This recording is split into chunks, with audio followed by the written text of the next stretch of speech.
6000 કરોડના બીઝેડ ગ્રુપના કૌભાંડ મામલે સીઆઈડી ક્રાઇમ દ્વારા તપાસનો ધમધમાટ. એક રોકાણકાર કરશે ફરિયાદ. 6000 કરોડના બીઝેડ ગ્રુપના કૌભાંડને લઈને તપાસનો ધમધમાટ ચાલી રહ્યો છે. ક્રાઇમ બ્રાન્ચે પણ તપાસ તેજ કરી છે.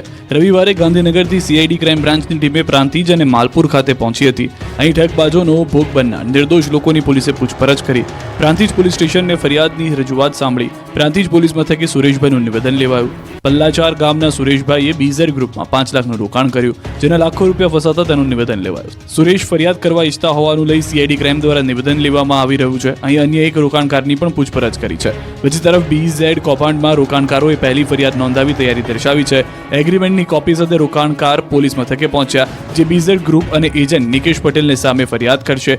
એજન્ટ નિકેશ પટેલથી બીઝેડમાં 5 લાખ રોક્યા હતા. બીઝેડની પ્રાંતિજ ઓફિસથી પૈસા રોકાયા હતા. ઠગબાજોએ બીઝેડમાં રોકાણ કરવા વિવિધ લાલચો આપી હતી.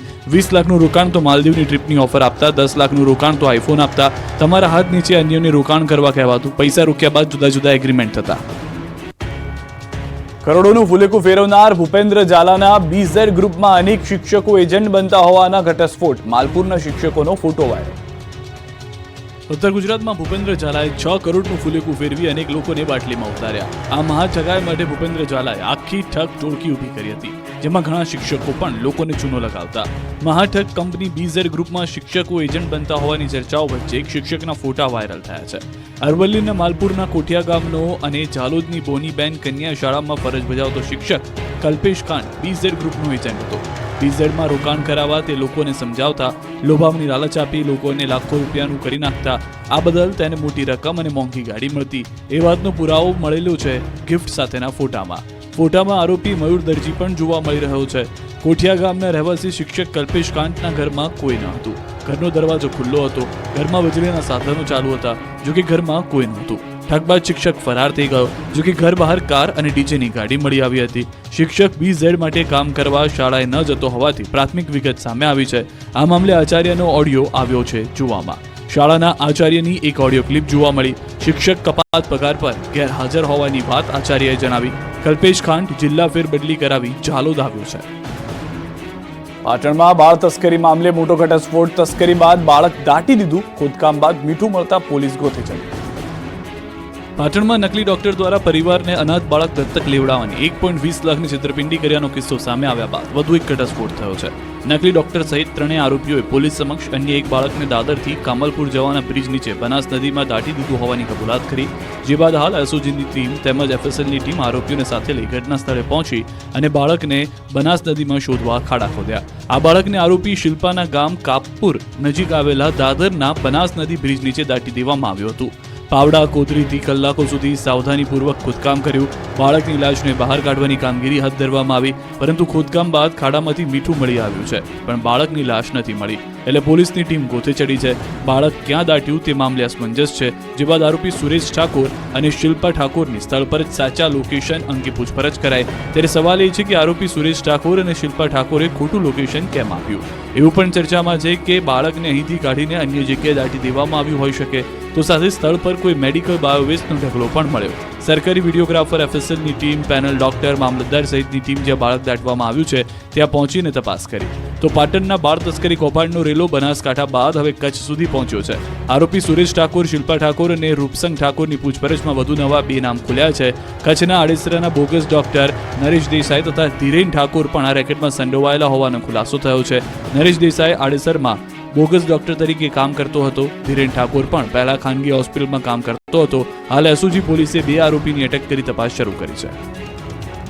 બોટાદમાં સ્થપાયું ગુંડા રાજ. નામી બિલ્ડરના ઘર પર થયો પથ્થરમારો. જુઓ કઈ રીતે બોટાદમાં ગુંડાઓ બેફામ બની ગયા છે. આને નથી કાયદાનો ભય, આને નથી પોલીસનો ફફડાટ. ખુલ્લેઆમ બિલ્ડરના ઘર પર પથ્થરમારો કરી દહેશત ફેલાવી રહ્યા છે.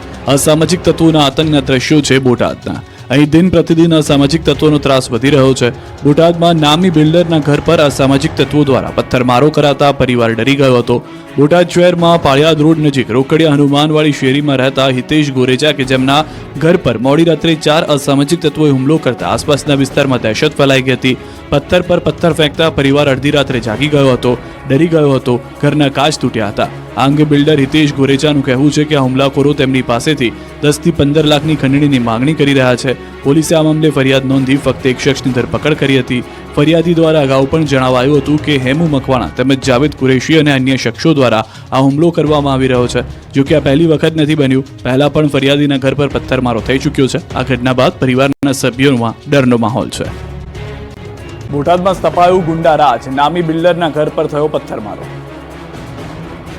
જુઓ કઈ રીતે બોટાદમાં ગુંડાઓ બેફામ બની ગયા છે। આને નથી કાયદાનો ભય, આને નથી પોલીસનો ફફડાટ, ખુલ્લેઆમ બિલ્ડરના ઘર પર પથ્થરમારો કરી દહેશત ફેલાવી રહ્યા છે। અસામાજિક તત્વોના આતંકના દ્રશ્યો છે બોટાદના। અહીં દિન પ્રતિદિન અસામાજિક તત્વોનો ત્રાસ વધી રહ્યો છે। બોટાદમાં નામી બિલ્ડરના ઘર પર અસામાજિક તત્વો દ્વારા પથ્થરમારો કરાતા પરિવાર ડરી ગયો હતો। બોટાદ શહેરમાં પાળિયાદ રોડ નજીક રોકડિયા હનુમાનવાડી શેરીમાં રહેતા હિતેશ ગોરેચા કે જેમના ઘર પર મોડી રાત્રે 4 અસામાજિક તત્વોએ હુમલો કરતા આસપાસના વિસ્તારમાં દહેશત ફેલાઈ ગઈ હતી। પથ્થર પર પથ્થર ફેંકતા પરિવાર અડધી રાત્રે જાગી ગયો હતો, ડરી ગયો હતો, ઘરના કાચ તૂટ્યા હતા। આ અંગે બિલ્ડર હિતેશ ગોરેચાનું કહેવું છે કે આ હુમલાખોરો તેમની પાસેથી 10 થી 15 લાખની ખંડણીની માંગણી કરી રહ્યા છે। પોલીસે આ મામલે ફરિયાદ નોંધી ફક્ત એક શખ્સની ધરપકડ કરી હતી। ફરિયાદી દ્વારા અગાઉ પણ જણાવાયું હતું કે હેમુ મકવાણા તેમજ જાવેદ કુરેશી અને અન્ય શખ્સો દ્વારા આ હુમલો કરવામાં આવી રહ્યો છે। જો કે આ પહેલી વખત નથી બન્યું, પહેલા પણ ફરિયાદીના ઘર પર પથ્થરમારો થઈ ચૂક્યો છે। આ ઘટના બાદ પરિવારના સભ્યોમાં ડરનો માહોલ છે। પાટણમાં બાળ તસ્કરી મામલે મોટો ઘટસ્ફોટ, તસ્કરી બાદ બાળક દાટી દીધું, ખોદકામ બાદ મીઠું મળતા પોલીસ ગોતી ચડી। પાટણમાં નકલી ડોક્ટર દ્વારા પરિવારને અનાથ બાળક દત્તક લેવડાવવાની 1.20 લાખની છેતરપિંડી કર્યાનો કિસ્સો સામે આવ્યા બાદ વધુ એક ઘટસ્ફોટ થયો છે। નકલી ડોક્ટર સહિત 3 આરોપીઓએ પોલીસ સમક્ષ અન્ય એક બાળકને દાદરથી કામલપુર જવાના બ્રિજ નીચે બનાસ નદીમાં દાટી દીધું હોવાની કબૂલાત કરી। જે બાદ હાલ એસઓજીની ટીમ તેમજ એફએસએલની ટીમ આરોપીઓને સાથે લઈ ઘટના સ્થળે પહોંચી અને બાળકને બનાસ નદીમાં શોધવા ખાડા ખોદ્યા। આ બાળકને આરોપી શિલ્પાના ગામ કાપપુર નજીક આવેલા દાદરના બનાસ નદી બ્રિજ નીચે દાટી દેવામાં આવ્યું હતું।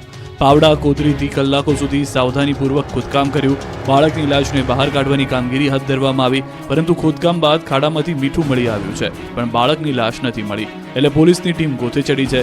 બાળક ક્યાં દાટ્યું તે મામલે અસમંજસ છે। જે બાદ આરોપી સુરેશ ઠાકોર અને શિલ્પા ઠાકોરની સ્થળ પર જ સાચા લોકેશન અંગે પૂછપરછ કરાઈ। ત્યારે સવાલ એ છે કે આરોપી સુરેશ ઠાકોર અને શિલ્પા ઠાકોરે ખોટું લોકેશન કેમ આપ્યું? એવું પણ ચર્ચામાં છે કે બાળકને અહીંથી કાઢીને અન્ય જગ્યાએ દાટી દેવામાં આવ્યું હોઈ શકે, તો સાથે સ્થળ પર કોઈ મેડિકલ બાયોવેસ્ટનો ઢગલો પણ મળ્યો।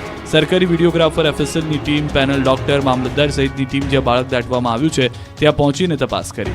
તો પાટણના બાળ તસ્કરી કૌભાંડનો રેલો બનાસકાંઠા બાદ હવે કચ્છ સુધી પહોંચ્યો છે। આરોપી સુરેશ ઠાકોર, શિલ્પા ઠાકોર અને રૂપસંગ ઠાકોરની પૂછપરછમાં વધુ નવા 2 નામ ખુલ્યા છે। કચ્છના આડેસરાના બોગસ ડોક્ટર નરેશ દેસાઈ તથા ધીરેન ઠાકોર પણ આ રેકેટમાં સંડોવાયેલા હોવાનો ખુલાસો થયો છે। નરેશ દેસાઈ આડેસરમાં બોગસ ડોક્ટર તરીકે કામ કરતો હતો। ધીરેન ઠાકોર પણ પહેલા ખાનગી હોસ્પિટલમાં કામ કરતો હતો। હાલ એસઓજી પોલીસે 2 આરોપીની અટક કરી તપાસ શરૂ કરી છે। બોટાદમાં સ્થપાયું ગુંડા રાજ, નામી બિલ્ડરના ઘર પર થયો પથ્થરમારો। જુઓ કઈ રીતે બોટાદમાં ગુંડાઓ બેફામ બની ગયા છે। આને નથી કાયદાનો ભય, આને નથી પોલીસનો ફફડાટ, ખુલ્લેઆમ બિલ્ડરના ઘર પર પથ્થરમારો કરી દહેશત ફેલાવી રહ્યા છે। અસામાજિક તત્વોના આતંકના દ્રશ્યો છે બોટાદના। અહીં દિન પ્રતિદિન અસામાજિક તત્વોનો ત્રાસ વધી રહ્યો છે। બોટાદમાં નામી બિલ્ડરના ઘર પર અસામાજિક તત્વો દ્વારા પથ્થરમારો કરાતા પરિવાર ડરી ગયો હતો।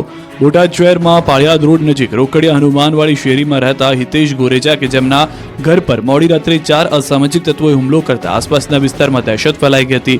પથ્થર પર પથ્થર ફેંકતા પરિવાર અડધી રાત્રે જાગી ગયો હતો, ડરી ગયો હતો, ઘરના કાચ તૂટ્યા હતા। આ અંગે બિલ્ડર હિતેશ ગોરેચાનું કહેવું છે કે આ હુમલાખોરો તેમની પાસેથી 10 થી 15 લાખની ખંડણીની માંગણી કરી રહ્યા છે। પોલીસે આ મામલે ફરિયાદ નોંધી ફક્ત એક શખ્સની ધરપકડ કરી હતી।